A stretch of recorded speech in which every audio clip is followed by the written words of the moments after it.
And we continue at 2:06 in the afternoon. Talk Radio 790 KABC, the John Phillips Show. Mr. Randy Wangs in Culver City. John, the LA City Council at public comments has a wonderfully weird cast of characters. You've got the guy that sings Chinese karaoke. You've got the guy that brings a goat puppet. You've got the guy that says racist stuff that we usually don't play on this show. And you've got the guy that likes to bring a prop with him, and that prop is a replica of the male anatomy. He likes to wave it around in the air when he's making a point. And today, he had a bone to pick with Steve Soboroff. Yes, that is how Stevie Soboroff operates with his late buddy Bertie Bachman to line their pockets. You want to know what I think about this? It's a like this one. Now, I wonder if he spilled tea from Starbucks on that particular prop, if they would give him $50 million. It's definitely possible. It's a like this one. Keep it classy, sir. 800-222-5222 is the telephone number. 1-800-222-5222. It is our pleasure to welcome our next guest to the program. He is the anchor at Fox 11 News, who you watch each and every weeknight on KTTV. He's also host of The Issue Is, the statewide public affairs television program that airs locally on Fox 11 and on KTVU in the Bay Area. You can follow him on X at Elex_Michaelson. Elex Michaelson, welcome. Thanks, John. Good to be back with you. Well, thanks so much for stopping by. Let's start out with the breaking news, where LA City Hall just announced that they are $1 billion in the hole, something that they had not anticipated. And today they had to acknowledge reality that the city of LA is broke. This is yet another problem you could add to the plate of embattled L.A. Mayor Karen Bass, who hasn't really had a good news day since the fires broke out in January of this year. According to the city, cuts are going to have to be made to personnel. This is not something that can be papered over. This is something that's going to require deep cuts to city services and city departments. When you look at the overall pie of LA city government, where we spend our money and where these cuts will come from, and you look at Karen Bass's political situation as it stands right now, she's in a real tough spot because the group of people, the block of votes that are standing behind her right now, at least at the LA City Council level, are those DSA members, the Democratic Socialists of America. Certainly, Eunice Hernandez has been at different public events with the mayor. Same thing with Hugo Soto Martinez. If the mayor decides, all right, well, the ambassadors clearly aren't working, we're going to get rid of them. These phony baloney homeless organizations that all have deep political ties, we're going to get rid of them. We're going to stop spending money on the gangs, which they just got caught doing recently. We're going to cut all that out. That block of people, the last group of people that are still solidly behind her, are going to go to war with her over that. So I don't know if she can do that. And then you look at other parts of the city budget where you have police and fire and public safety. If she tries to cut them again after the city just voted for Prop 36 and after the Pacific Palisades were just burned down after cuts to the fire department, where the fire department said they didn't have the resources they needed to adequately fight those fires, if you turn around and cut the fire department again, I don't know how you ask for votes in any neighborhood that feels threatened by fires. There is no good answer for her right now. From a raw politics perspective, you start to see the path for making the claim of not running for re-election, right? Of saying this is such a big problem, the tough decisions have to be made, so I am going to have to make them. They may not be popular, but I have to do what's right for the city, and I'm just going to go forward with that. I mean, it seems like a very, very, very difficult path forward for anybody in that position, but especially somebody who's starting with such challenges. That being said, there needs to be alternative, right? And there has not been a credible challenger that has emerged to her yet. And until there is, she's still got a good shot at winning again. You just did a sit-down interview with Rick Caruso, who ran against her the last time. And you asked him point blank if he would be running for mayor against Karen Bass, either in a recall or during the next election. He, of course, told you that he was opposed to the recall and wanted Karen Bass to lose in the next scheduled election. But when you asked him if he was going to put his name on the ballot and run against her, he said that that isn't something that he's decided yet. What's your read on that? Do you think he's going to ultimately run? Do you think he's going to run for some other office? What do you think is going on with him? I know that his camp and a lot of his consultants want him to run for governor. They're trying to convince him that it would be easier to win and it would also be a more powerful, more interesting job. I think he's strongly considering that, and I think there's a lot of pull on him to do that. But obviously, there's a huge pull for him to run for mayor, not only because I think it would be sweet for him on a human level to avenge his loss and sort of give an I told you so to the city. And a lot of people love that. We've talked about the fact that Antonio Villaraigosa loved doing that when he ran again after losing to Jim Hahn. But his real passion, if you listen to him speak, is Los Angeles.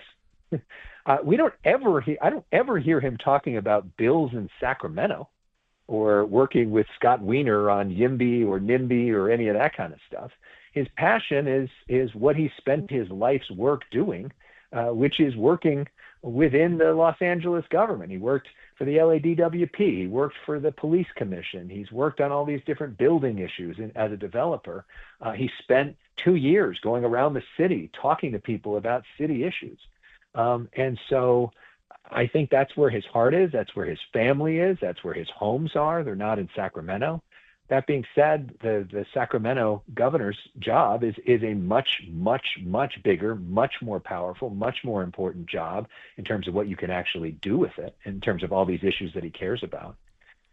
So I think he is genuinely conflicted, and I think he genuinely hasn't decided yet. Here's the difference. If he runs for mayor, he's in control of his own destiny. It's going to be mano a mano. It's going to be him and a failed mayor who's seeking another 4 years. Assuming she runs again. That's true. It's more complicated for him. It is more complicated for him if she doesn't. Because then all of a sudden they can do that same game that they played against him last time, which is he's just a Republican billionaire and this other person is a real Democrat and they're going to reform the city. His best case scenario is that Karen Bass runs for re-election, but it's possible that she might not. Here's where governor, I think, is a tough putt for him. There are hard. Two big things that he has no control over that will impact whether or not he has viability. One is whether or not Kamala Harris gets into the race. If she gets into the race as a registered Democrat, I don't see how he beats her. I don't see how he says, I'm the real Democrat and she's not. I don't see how his money cuts into her name ID or anything else that she's been able to build up over decades in California politics and national politics. The other thing that he has no control over is, even as a registered Democrat, if he's going to make the November ballot, because we still have top two, he's going to need Republicans. He's going to need right of center independents. He's going to need people who are very angry at the direction of Sacramento to get behind him and vote for him. Yep. That being said, and he has a lot of money to get his message out there, if Donald Trump comes out and endorses a Republican in the primary, how does your money beat that? How does your money get Republicans to say no to Donald Trump and to vote for some guy who couldn't win for mayor of L.A.?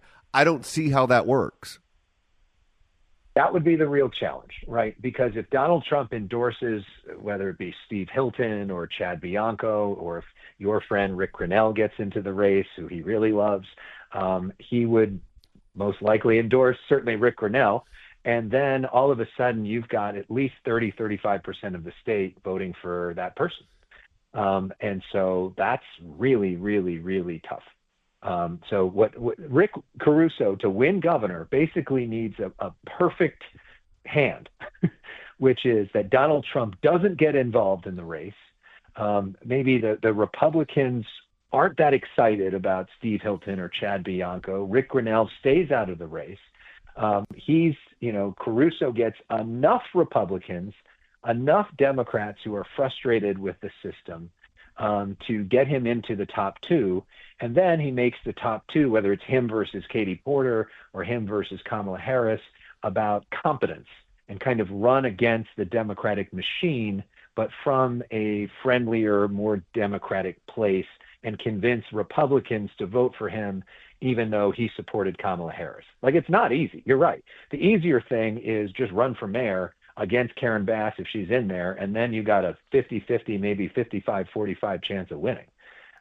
But then again, the state is a little bit more moderate than the city of Los Angeles is. If you're Rick Caruso, I think the only way to avoid Donald Trump knocking you off the November ballot is to literally go to Mar-a-Lago and put everyone on the payroll, where you take every consultant that works for Donald Trump, every campaign strategist, and you hire them, and they have one job, and that's to keep Donald Trump from endorsing in the race or to have him endorse all the Republicans. Well, and you know who really likes Rick Caruso is Elon Musk. If you notice, a lot of Elon Musk's tweets are about how great Rick Caruso is, how the city screwed up with him, about how he'd be good for governor. And so if he might be able to help make some of that happen behind the scenes, depending on if him and Trump are still talking to each other at that point. We're speaking with Fox 11's Elex Michaelson, who you can follow on X at Elex_Michaelson. Elex, let's shift gears here for a second and talk about California Governor Gavin Newsom and his podcast that has come off like a lead balloon, particularly with those on the left. He got trashed on The View. He got trashed by Hanoi Jane in an interview with you that's going to air on Friday night on The Issue Is. There's a poll that came out from California. I think it was the Political Review. I'm not sure which newspaper it was, but there was a poll that came out that essentially said that Democrats are now less likely to support him after hearing his podcast. And 1 out of 5 said that essentially hearing the podcast makes them, or I think it was maybe 4 out of 5. He said, hearing the podcast makes me want to hear less from Gavin Newsom. It hasn't gone off well for him. Although I have to say, when he first announced this, remember I was right on your show, and you said that nobody was going to listen, and I said that people would listen. And so a lot of people have listened. It hasn't been great for him, the fact that they've listened, but it's certainly gotten plenty of attention. I think across the board, it has not really... I'm not sure what goals it has accomplished for him. It was interesting. We had Mike Madrid on The Issue Is this week, and he described it as the worst launch for a presidential campaign, but the best launch for a media company. In that, he got big numbers. A lot of people were talking about him, all the rest of that. But it has not necessarily certainly hasn't won over the left, certainly hasn't won over the right, who are skeptical of him. I think there are some folks in the middle who are kind of grateful that he's talking to people that maybe, Democrats don't talk to. But I don't know how many of those people would support Gavin Newsom if he was running for president. So, I think he seems kind of confused on where to go next. And if you've noticed, he hasn't done any sort of formal press conference or anything with the media since the podcast launched. He was caught in the hallway in Sacramento yesterday by some reporters, but he has not engaged or even gone on any national shows to promote the podcast. It's been interesting. No, and you and I had this conversation before, and I think that the reaction to his podcast has proven it to be true, and that is he's zigging while the Democratic Party is zagging. He sees this upcoming election as a repeat of 1992, where Bill Clinton took the Democratic Party and moved them to the center and provided political viability in a general election. And Democrats were so eager to win, they didn't demand ideological purity from him. They let him run as a blue dog Democrat, and ultimately he was successful, and they felt like they made the right decision. With Gavin Newsom, he's trying to pull his image to the right, where I think that is inauthentic in any number of ways, but we put that aside for a second. The party right now is demanding more confrontational voices. They're demanding the loudest voices in the room be put on television and put up on the pedestal. I mean, look at their reaction to the joint session of Congress, where you had members who were kicked out of the hall for causing a disturbance. You had the protest signs. You had them wearing pink. You had the profane interviews in the hallway afterwards, people walking out during the speech. Those people weren't roasted on the left. They were celebrated for doing what they did. Chuck Schumer just cut a deal with the White House to keep the government open. He says that was the best deal he could have cut. Now they're calling for his head. He's getting roasted all over the place with groups on the left and even elected officials who are calling on him to resign. I don't think there's any appetite at all, and maybe you see it differently. I don't see any appetite on the left at all to moderate the party or to move to the right or to see the point of view of the other side. I think that they want their people to fight Donald Trump tooth and nail on literally everything. And if that's what they want, how Gavin Newsom is framing himself in this podcast is certainly not what they're buying. Yeah, the question is the group that feels that way a big enough group to win a national election? And it may be not matter because you can't get the nomination without those people, but that's the question. Here's where I'm confused on what Gavin Newsom is doing, is with the podcast, he has the ability to service both groups. What I don't understand is if you're going to be on with Charlie Kirk or you're going to be on with Steve Bannon, why not have at least one or two issues that you go at them hard on, that you can have a clip that they play on MSNBC and they play on Midas Touch and Brian Tyler Cohen and all these leftist places that can get animated for the left-wing audience so they feel like you're giving them the middle finger, just the way that they did with him. I mean, I talked to Charlie Kirk. I did the first interview with him after the podcast was out, and it was clear that he had a strategy for going in and getting him to say that about trans rights, for going in and having a few issues that he knew that he would be able to have a moment for his people and have moments that were nice and show that they could talk to each other and all the rest of it. But it seems like if Newsom's going to be doing this, he's gotten the part down where he can be friendly and show more openness to people, but he doesn't go at it like he is the governor of California. He's not a journalist. He's not. He's the governor of California. He's a Democrat. He's a potential presidential candidate. And that's what, to me, is surprising and a huge missed opportunity for him to potentially score points for the people that you're talking about. We're speaking with Elex Michaelson, who you can watch weeknights on Fox 11.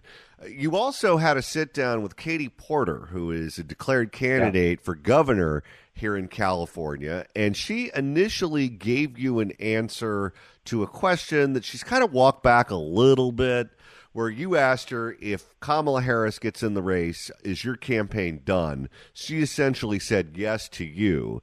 Since then, she has created a scenario where she could, in fact, stay in the race, even if Kamala Harris gets in. I assume it would have to do with how well she's polling and how much money she's raising, those sorts of things. What do you make of her as a candidate for governor? Well, I think if Harris doesn't get in the race, based off of the initial polling, she's got a really good shot. I know there's a lot of people in your audience that don't like her. But the truth is, this is a Democratic state with 25% more Democrats than Republicans. She's got way more name ID than any of the other Democrats that are running.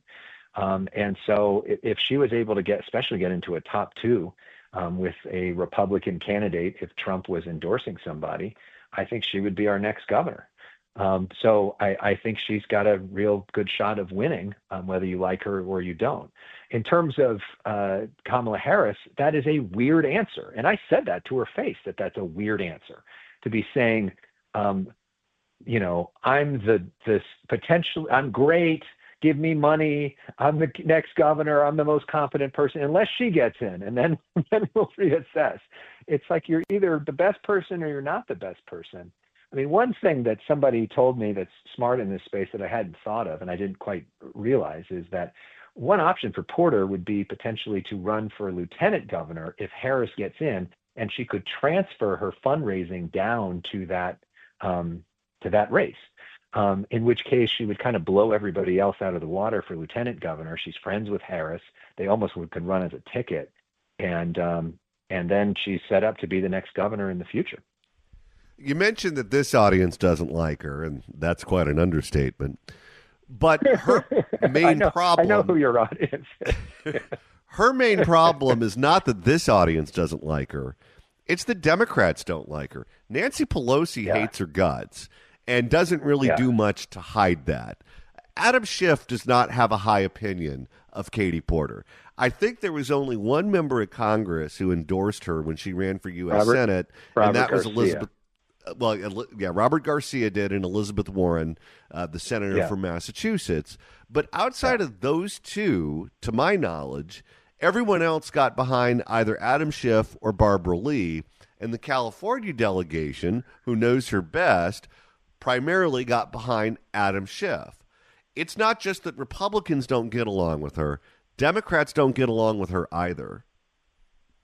Yeah, and Pete Aguilar, who is the chair of the House Democrats, who I'm going to be interviewing later on today, he suggested that he wants Kamala Harris in the race, and even though his former colleague in the House is now in the race.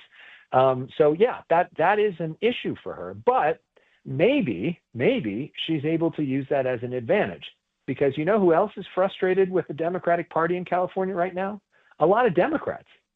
I mean, there's a lot of frustration with the status quo, with the way things are operating in terms of this state. We've certainly seen that evidenced by what happened after the wildfires here. And I think a lot of the Sacramento Democrats that live in a bit of an echo chamber don't realize the level of anger. And you saw that with Prop 36, the fact that all of the state's top Democrats endorsed, I said, don't vote for this, and 70% of the state did, which is a huge chunk of Democrats voting against their party leaders.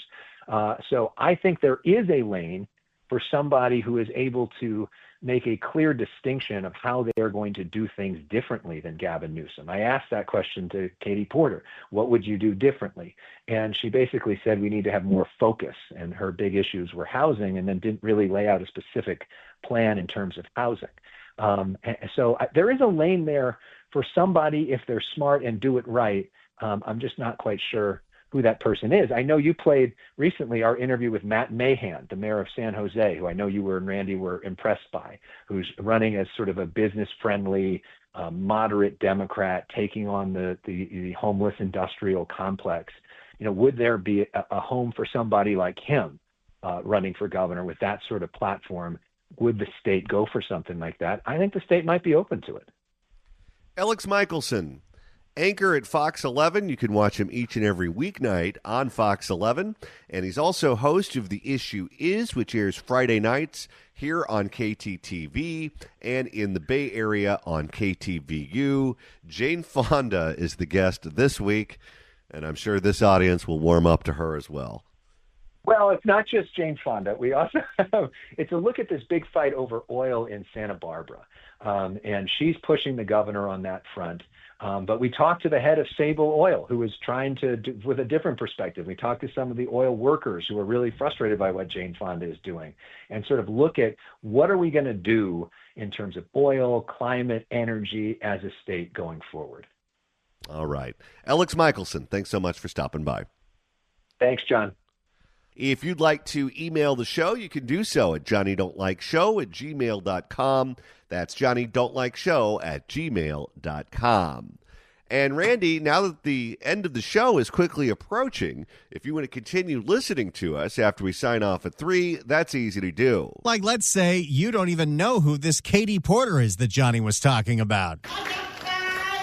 Well, search for The John Phillips Show wherever you get your podcasts. No! Search on Apple Podcasts. Little D. iHeart. Like, please. Spotify. Hello, everybody. Anywhere you get a podcast, if you search for The John Phillips Show, you should most likely be able to get it.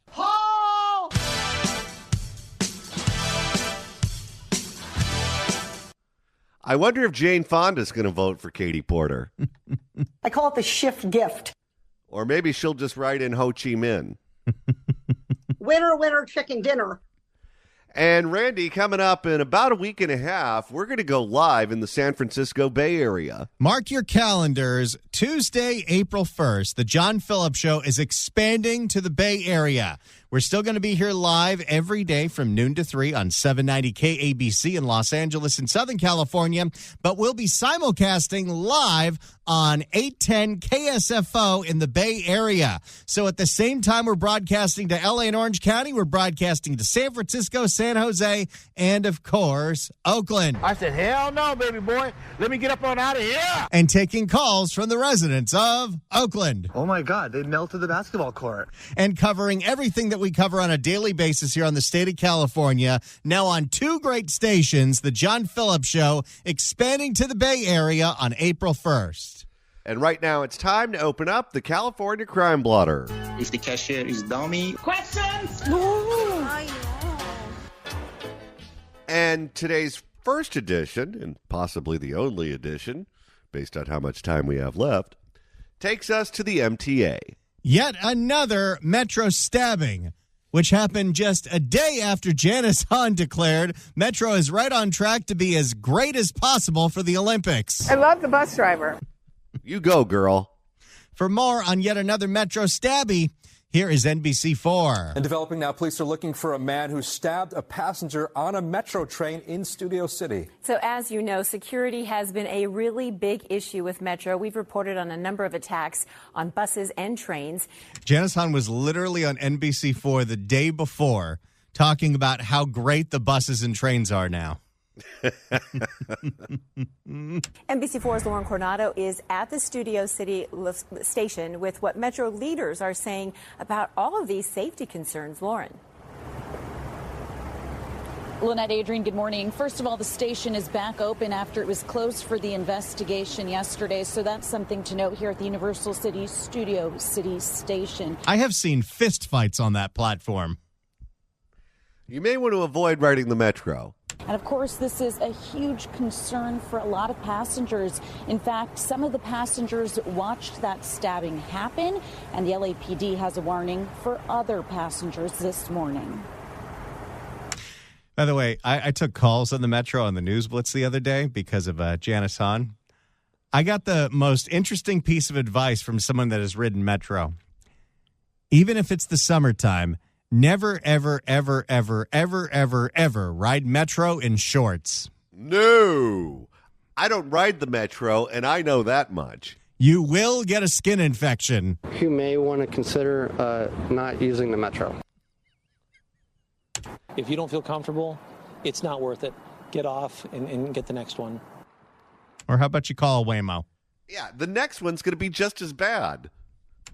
Detective Jason Wagner with the LAPD calls crime on the Metro consistent. What's going to happen first? Metro is going to be safe and accessible and convenient for everyone, or the robot cars will have taken over and it's real easy to hail one from anywhere? I wonder how they're going to spin it if someone gets stabbed during the Olympics. Detective Jason Wagner with the LAPD calls crime on the Metro consistent. Wait, I thought Metro kept saying it was down. Oh, yeah. Janice loves the bus driver. I love the bus driver. He says it was a little after 8 o'clock last night when some kind of argument broke out between 2 passengers on Metro's B line from Hollywood to the Universal City Studio City station. One man stabbed the other, then ran off as soon as he could. The person stabbed was rushed to the hospital and is expected to be okay. It comes as local leaders prepare for the LA 28 Olympics and make a big push for... They're going to call it the Siren Games. I wonder what the argument was over. That's my math. No, it's my math. No, it's mine. No, it's mine. If you take it, I'll stab you. And by the way, this is on the heels of Janice Hahn talking about all these pilot programs that are going to prevent people from carrying weapons on the Metro. How exactly did this guy get a knife? A big push for people to use Metro. Metro Chair Janice Hahn just spoke with our team about safety on the system this week. I don't believe you should be allowed to bring a gun, a lead pipe, a knife on. Wait, those are all the weapons from Clue. No candles. On the Metro, sometimes they use a medieval sword. I don't believe you should be allowed to bring a gun, a lead pipe, a knife on our system. So I am working hard, and we're doing one pilot program. We're going to do another one that will begin to detect whether or not people have weapons. How do you enforce that? You know what's going to be funny? Let's just say that this technology works. What you're going to do is you're going to confiscate all of the weapons that commuters take with them just to protect themselves on the train. Everyone is packing. So we've heard that. We've had Metro people who ride the system say the reason that they have weapons is because everyone else has weapons. And he just got angry and just, I was like, ugh. It's an actual Metro rider. But let's say that this works, and let's say that this is possible when it comes to a highly controlled station like Union Station or the North Hollywood Station, where there's only really one way to get in, one way to get out. How exactly do you enforce this on all the little platforms, and how do you enforce this on the hundreds and hundreds and hundreds of bus stops where the only person there is the bus driver? Are they the ones who are supposed to, when the buzzer goes off, say, sorry, you cannot bring that gun on the bus? No. You're going to give them more duties, more responsibilities, and they can't handle what they have right now because they're dealing with a complete mess. Safety on the Metro has been an ongoing issue. It was almost a year ago, April of 2024, when a 66-year-old woman, a grandmother, was also stabbed, but she was killed at the same Studio City station while on her way home from work. Just heartbreaking. Her attack. But wasn't Studio City supposed to be a nice part of town? Yeah. And this is the thing. Metro connects the nice parts of town with the bad parts of town. And there has been a real correlation with Santa Monica's downfall from one of the nicer, might be obnoxious cities, but at least it was a safe city. That all changed when the Expo line went from downtown L.A. to the beach. And this is why Whittier didn't want it to come to their town, because it would wreck the hospital by filling it up with bums, which is exactly what happened. While on her way home from work, just heartbreaking. Her attacker was arrested. As for last night's stabbing, police, they're continuing their search right now for the person responsible. In fact, they say they are reviewing video. If you have any information, the LAPD wants to hear from you. Just follow the trail of blood. It's like breadcrumbs. Reporting live in Studio City, I'm Lauren Coronado for Today in LA. There you go. Yet another Metro stabbing.